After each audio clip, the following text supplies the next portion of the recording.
kan ya abis ini PPJB ya gitu, pasti orang developer bilang kan, tanya lagi kapan. Oh, ya sekarang juga bisa. Nah, kalau sekarang juga bisa, berarti dia jangan-jangan dia punyanya formatnya bawah tangan, bukannya notaril gitu.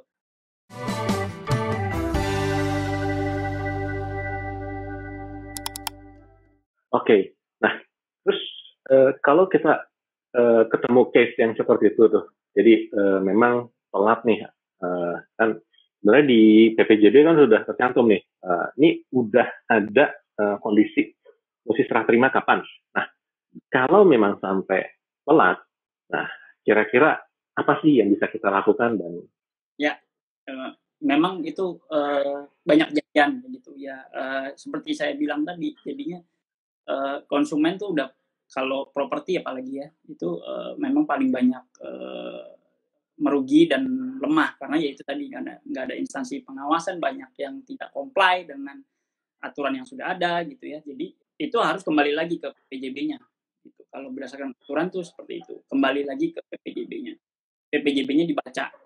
Jadi ada hal-hal yang memang secara PPJB dan secara peraturan menteri, peraturan negara gitu ya, membolehkan untuk dia kasih grace period namanya. Jadi masa boleh telat. Gitu. Jadi udah janji masih dibolehin telat. Dan selama telat itu boleh tidak diapa-apain developernya gitu. Nah itu memang kalau itu sudah tertuang di PPJB, ya tidak bisa dituntut atau bisa diklaim si developernya. Belum lagi di PPJB juga suka ada pasal tentang force major.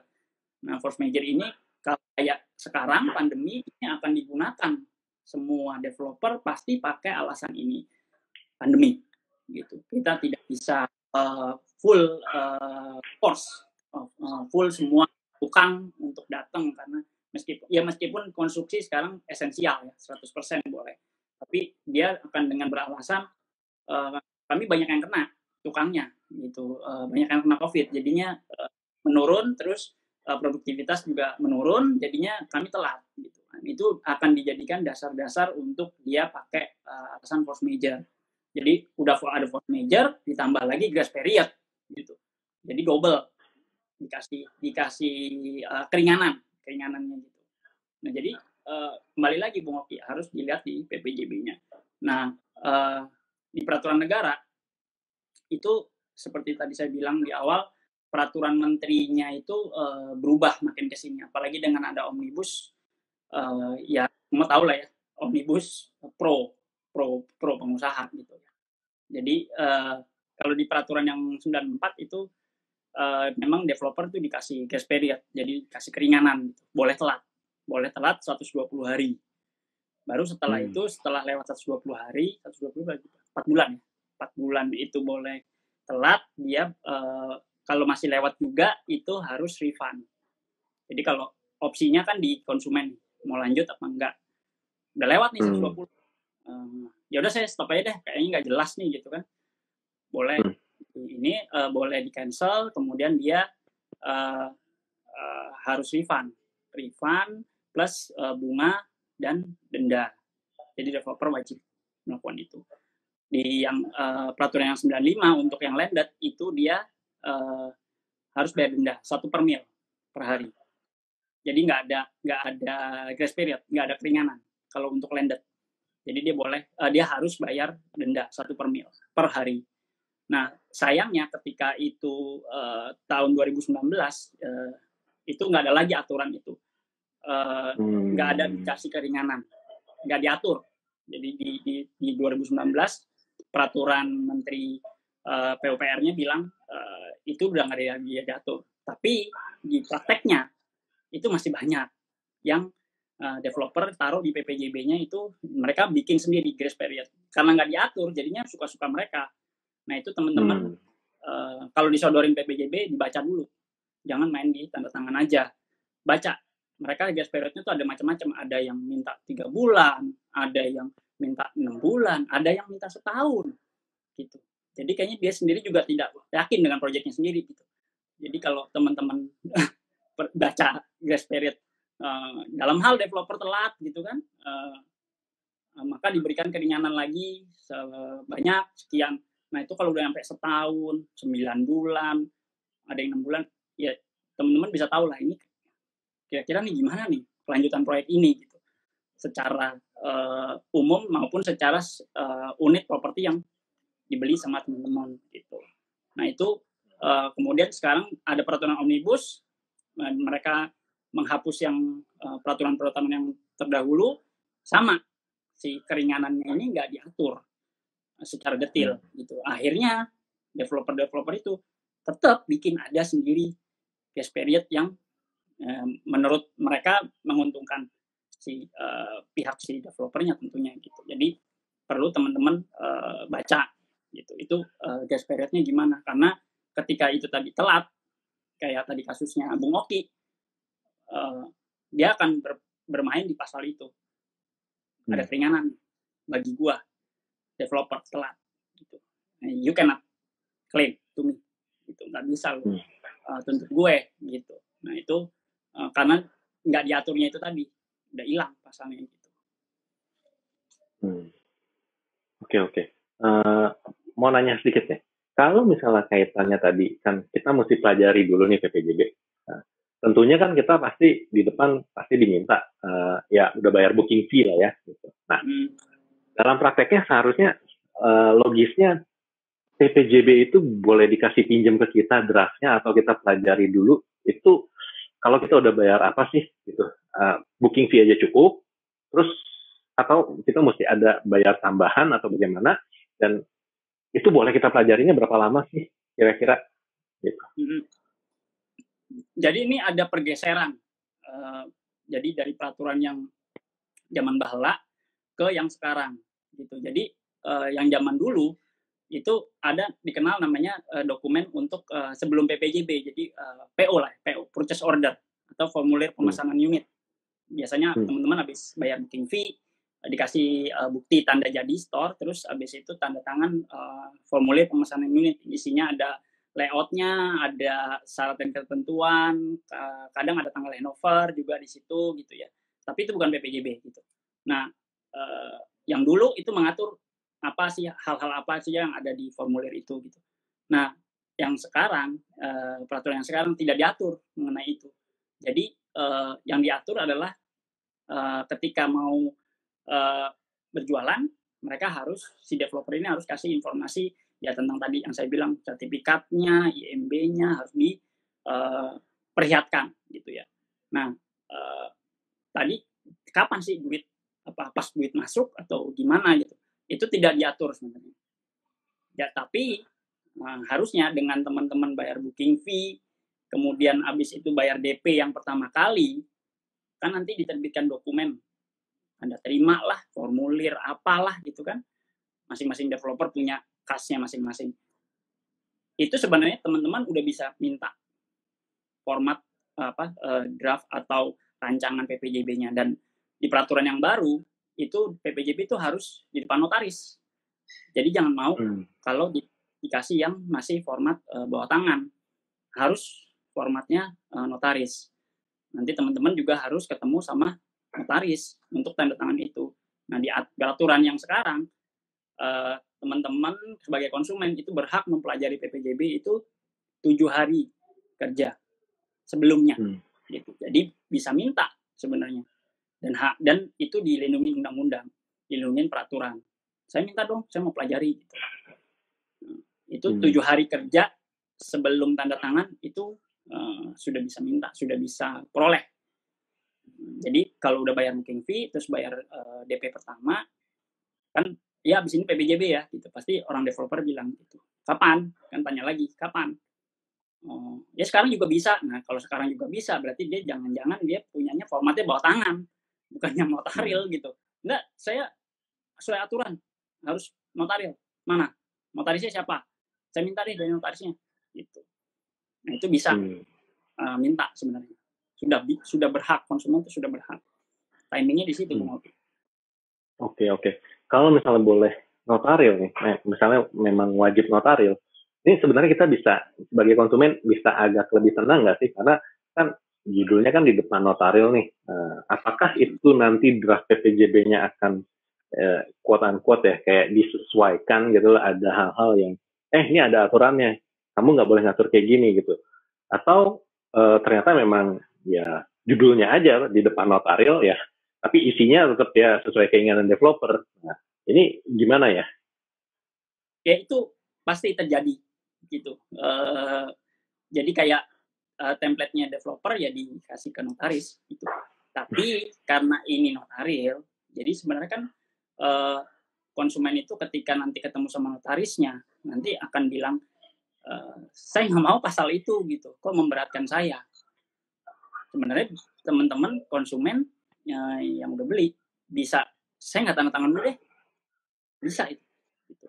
Cuma memang kebanyakan kan mesti bikin PPJB-nya juga jadi bertebel berhalaman-halaman, ngantuk dengerinnya, notarisnya bacain, akhirnya ya udah skip aja deh, ya udah pasal tentang pembatalan aja deh, atau pasal tentang gagal serah terimanya deh gimana deh gitu. Banyak kan kayak gitu kalau karena kan developer pasti kerjasama sama notaris rekanannya. Nah bagian legal nih developer juga pasti kasih ini ya template-nya tolong dinotarilkan gitu. Tapi kan sebenarnya tetap punya daya tawar. Sebenarnya tetap punya daya tawar di konsumennya itu. Ketika dia di depan notaris nggak boleh maksa. Developer pun nggak boleh maksa. Kan nggak mungkin tangannya ditarik-tarik. Tanda tangan, kan nggak bisa. Gitu. Pidana jatuhnya kan gitu. Nah, itu jadi tetap sebenarnya punya daya tawar gitu. Cuma mungkin banyak konsumen yang aduh ngantuk, bacain dari tadi nggak kelar-kelar gitu kan. Apalagi kalau yang kolektor, konsumen-konsumen yang kolektor apartemen ya, kolektor ini dia udah, saya cuma butuh pasal ini ngomong apa. Kalau developer telat, dia ngomongnya apa. Itu yang udah biasa beli, itu kayak gitu modelnya, dia udah tahu. Ya udah pasal yang ini. Jadi yang lain nggak usah dibaca. Ada juga yang model begitu. Tapi kalau teman-teman baru beli unit properti, baru first time buyer, sebaiknya tadi yang saya bilang, boleh minta nggak draftnya, saya mau baca-baca dulu gitu. Notarisnya siapa gitu. Nanti bisa minta juga ke notaris rekanan developernya. Oke, menarik banget. Dan ini nggak kerasa udah hampir 1 jam ya kita ininya. Itu ya. Iya, benar-benar nggak berasa nih. Ini kita coba masuk ke Q&A aja ya, gitu. Ini kebetulan kan ada beberapa yang nanya nih, jadi kita coba bahas dari yang klik di questions ya, di ininya ya. Oke, nah ini ada pertanyaan nih dari Peter Nawawi. Kalau hasil yang dibangun tidak sesuai dengan janji marketing awal, apa yang bisa dilakukan? Ya. Berarti ini salah spek nih kayaknya, atau rumahnya geser sedikit. Biasa namanya sales suka offside gitu kan. Kalau kami dari legal ya tolong kalau ngomong tuh yang benar gitu kan. Tapi yang namanya sales mereka suka offside supaya laku jualannya, komisi dapat kan gitu. Itu udah standar di mana-mana sama lah, sales apapun, nggak sales properti doang gitu kan. Jadi biasa tuh kalau di show unit ada, terus nanti di actual unit nggak ada. Atau misalnya spek di brosur ada atau di PPJB ada, tapi pas aktualnya nggak ada atau berkurang. Misalnya AC-nya di situ tulisnya 2 PK atau 3 PK, 1,5 gitu ya. Pas dapat di aktualnya nggak tahu setengah PK gitu. Itu langkah yang biasanya bisa dilakukan itu minta diskon untuk spek yang turun. Gitu. Pengurangan harga. Atau misalnya barangnya harusnya dapatnya 1 PK, dapat setengah PK, ya udah selisih harganya, biasanya dikasih voucher tuh, bisa minta gitu. Kalau enggak saya perkarain loh gitu. Diancam dulu aja. Intinya kita ngancam juga ya. Tapi di satu sisi kita juga memang punya pegangan ya buktinya ya. Dulu speknya lu janjinya segini, ini kenapa begini gitu ya. Berarti dokumen-dokumen yang pernah didapat dari developer, pemasanan segala macam itu mesti disimpan baik-baik ya. Iya. Kalau nggak ada, ya udah deh, bye-bye. Iya. Susah dong, karena nggak ada dasar ya. Betul. Taunya gimana berubah gitu. Oke, nah kita lanjut nih. pertanyaan berikutnya nih dari Ikaningsih 14. Bagaimana bila developer atas nama pribadi? Nah, ini segala izinnya masih atas nama IMB, perizinan masih atas nama pribadi, terus sudah ada bangunan 40%. Nah, dari menurut Pras kayak gimana nih kira-kira? Nggak apa-apa. Saya juga pernah beli rumah di Bekasi ya. Itu developernya perorangan, bapak-bapak. Semuanya IMB, sertifikatnya. Malah dia sudah SHM karena dia perorangan kan. Dia bisa SHM. Kalau dia developernya PT, malah dia nggak bisa sertifikat hak milik. Dia harus HGB dulu. Nanti ketika udah dipecah per coupling, per unit, baru nanti bisa dinaikin dari HGB jadi hak milik. Malah double biayanya. Justru kalau developernya perorangan, ya lebih baik karena dia sertifikatnya harusnya sudah hak milik. Yang perlu dipastikan adalah ketika beli sudah ada sertifikat pecah per coupling yang hak milik karena itu perorangan, sama IMB pecah per coupling, nggak apa-apa atas nama perorangan. Maksudnya yang PT aja juga banyak yang ini kok banyak yang mangkrak gitu. Kan PT juga isinya orang, isinya modal-modal perorangan dikumpulin gitu, bikin PT gitu. Ya kalau berarti dia jadi developer perorangan berarti dia orang kaya, kuat, mampu untuk bikin project gitu ya, minimal klaster rumah-rumah klaster yang isi 10 gitu kan, isi 5, isi 20 paling banyak gitu. Townhouse itu nggak apa-apa sih, asalkan teman-teman udah bisa lihat. Saya mau lihat dong yang pecah per coupling, oh belum, kalau itu ya udah mending mundur aja gitu, karena kan teman-teman sebenarnya pas nanti lunas juga udah berhak atas si sertifikat itu kan, meskipun bangunannya baru setengah atau bangunannya belum jadi, tapi teman-teman udah berhak kan, jalan pembayaran jalan terus kan gitu, sampai lunas. Yaudah sini sertifikat mana, minimal teman-teman malah udah dapat sertifikatnya pecahan, sudah yang milik lagi gitu. Ya udah deh gitu kan, dibanding yang PT malah lebih susah gitu. Ya, quote unquote ya, kalau udah kepegang sertifikatnya, misalnya sampai amit-amit mangkrak, ya minimal kita masih bisa lanjutin lagi sendiri ya, minimal ya. Betul, tapi kan pegang sertifikat. Jadi sebenarnya ya ini area saya gitu, ini emang udah area saya, ada buktinya dipegang. Kalau nggak pegang apa-apa, ya susah ya. Iya, kasihan gitu. Oke. Nah, ini ada pertanyaan berikutnya nih dari Peter Nawawi.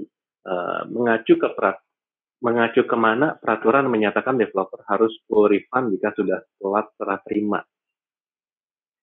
Oh ya, itu bisa di search aja Pak Peter di Google tuh. Sekarang kita punya Mbah Google yang semuanya ada di situ. Jadi tinggal ketik aja peraturan menteri. Kalau sekarang berarti Omnibus itu PP nomor 12 tahun 2021. Peraturan pemerintah nomor 12 tahun 2021. Dibaca pasalnya, saya lupa pasalnya karena saya nggak pernah ngapalin pasal. Meledak paling. Dilarang juga sama dosen ya. Peraturan pemerintah yang terbaru. Itu di situ ada. Yang full refund. Oke. Ya. Oke. Nah ini sebenarnya ada juga banyak yang nanya-nanya nih. Nah, ini ada, saya sambil coba lihat di scroll ya, di komen-komennya ya. Iya, ini banyak juga dan ini agak susah. Tadi udah ini ya, terjawab.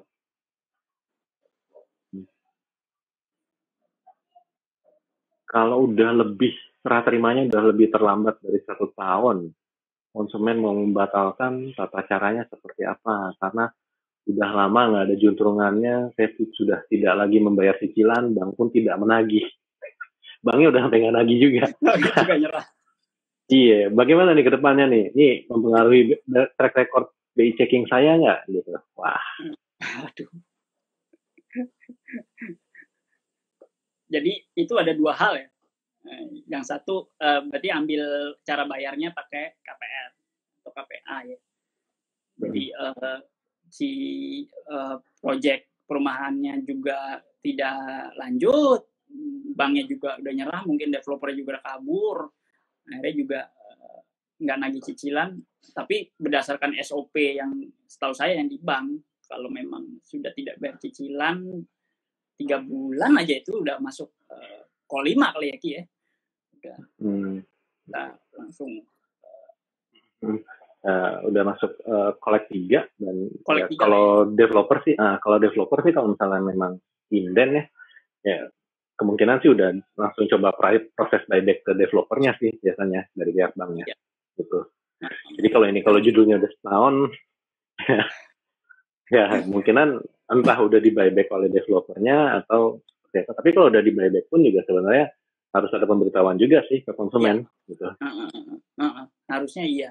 Nah, kalau mau membatalkan, nah ini kan di satu sisi Bu Miranda mau membatalkan pembeliannya. Di satu sisi kalau si bank sudah membuyback, ya tidak bisa batalkan juga gitu. Tetap harus lanjut Bu Miranda ininya pembeliannya gitu. Jadi kalau misalnya dari sisi developer mau membatalkan, silakan dibaca lagi PPJB-nya. Kalau terlambat, apa benar 1 tahun itu dibolehkan? Dan tadi saya bilang di awal, itu masuk grace period apa enggak? Masuk masa keringanan apa enggak?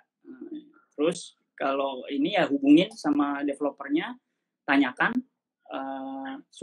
pakai surat tertulis, tanda tangan, nggak usah pakai materai, nggak apa-apa. Tanyakan baik-baik, ini gimana statusnya. Kalau misalnya developer memang beritikat baik, dia akan panggil.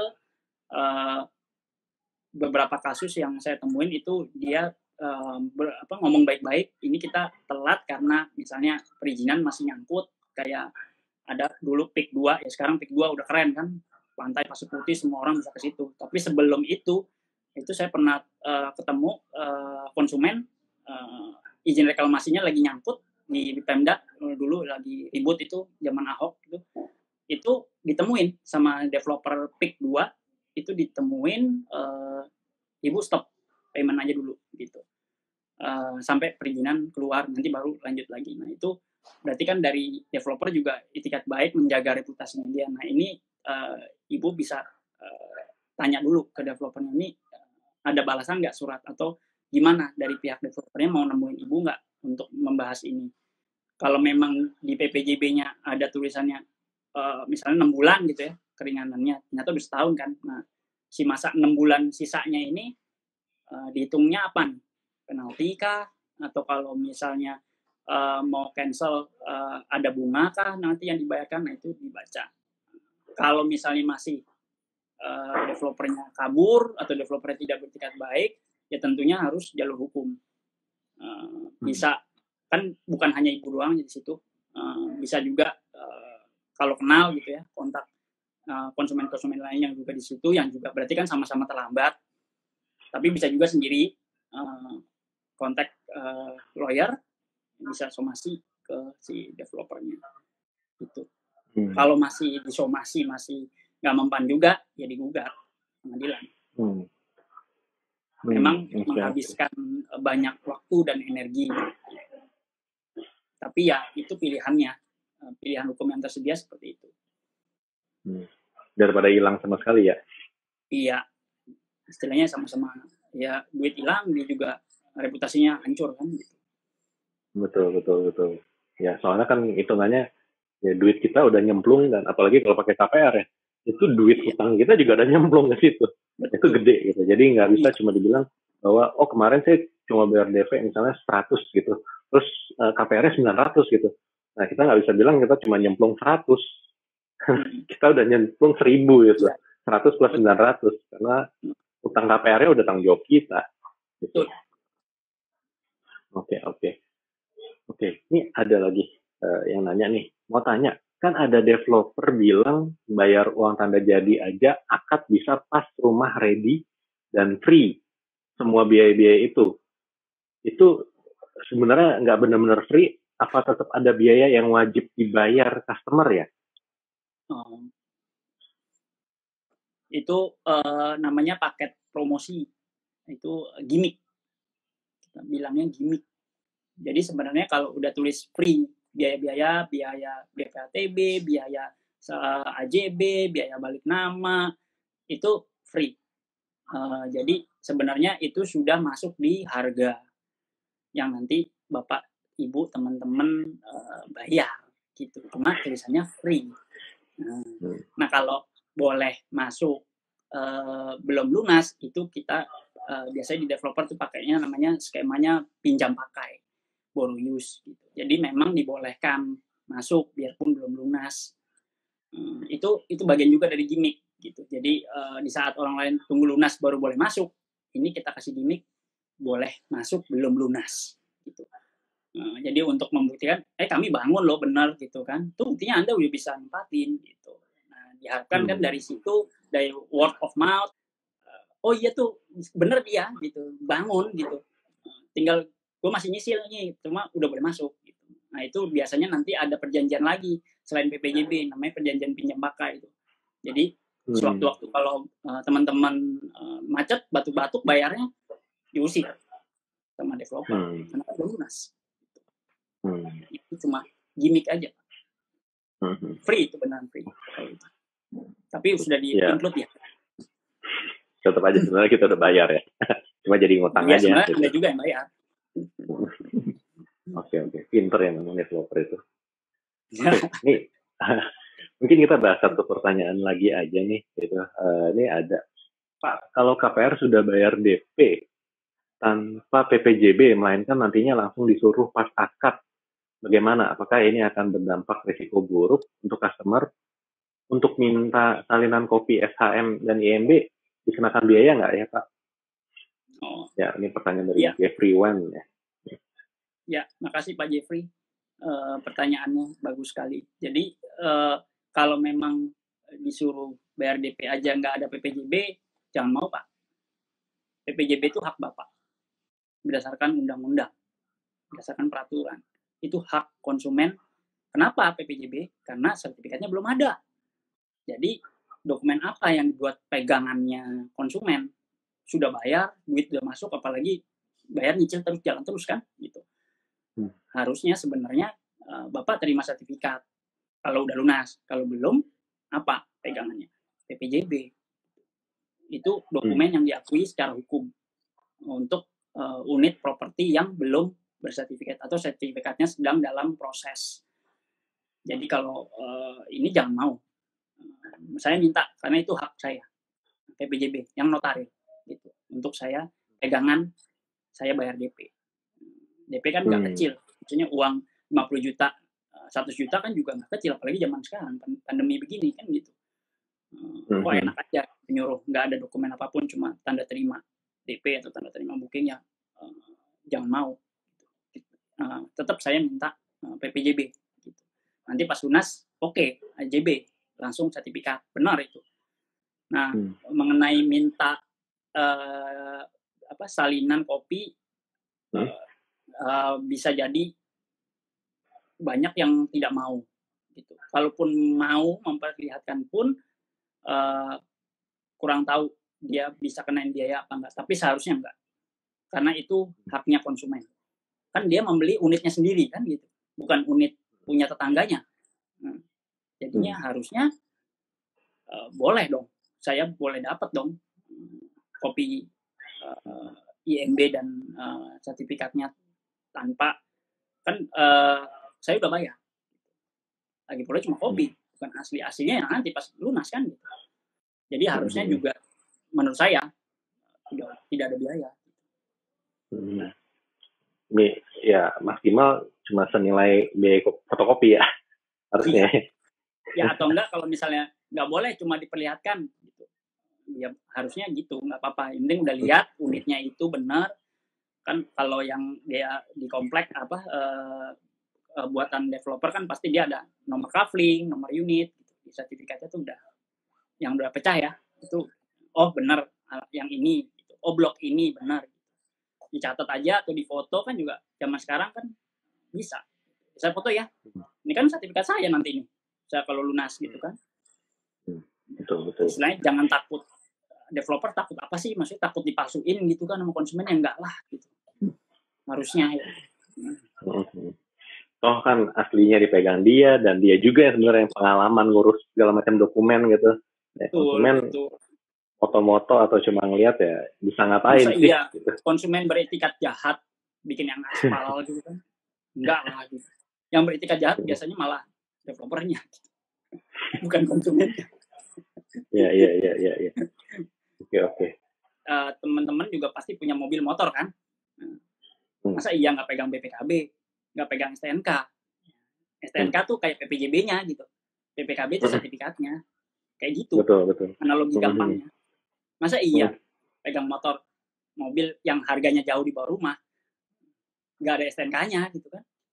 Apa nggak ntar kena razia, takut kan gitu, kena tilang. Itu aja kita takut ya, kena razia ya. Iya, masuk beli tanah dan bangunan nggak takut, gitu. Nggak ada PPJB-nya. Oke. Ya, thank you banget nih, Bung Pras untuk waktunya nih. Ini kita udah agak overtime sedikit nih.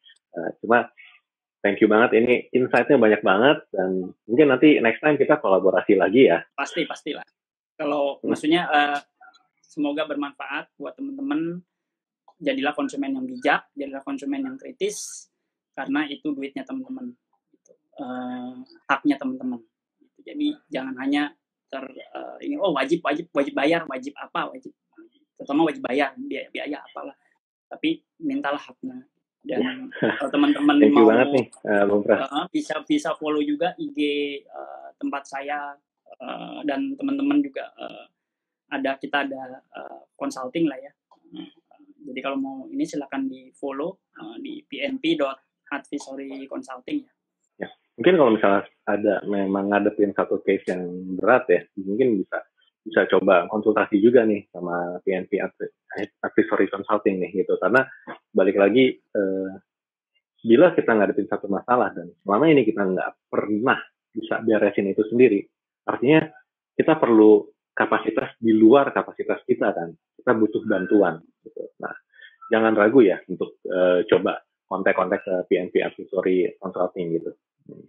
Ini orang-orangnya saya berani jamin ini terpercaya semua gitu dan pasti akan memberikan layanan yang terbaik juga buat teman-teman. Dan satu hal ya, harapan kita sama-sama di sini adalah ya semoga kedepannya ya kita bisa sama-sama nih dengan kekritisan kita sebagai konsumen, kita bisa mengubah kondisi praktek-praktek di lapangan yang saat ini banyak ya kacau banget lah gitu, banyak banget pelanggaran dan ini itunya gitu. Jadi ya moga-moga kedepannya ya kita sama-sama berharap kita sama-sama berupaya supaya Indonesia ini bisa jadi lebih baik lagi. Oke, sampai di sini dulu. Thank you banget sekali lagi dan thank you teman-teman yang ngikutin live-nya. Sampai jumpa di kesempatan berikutnya ya. Bye.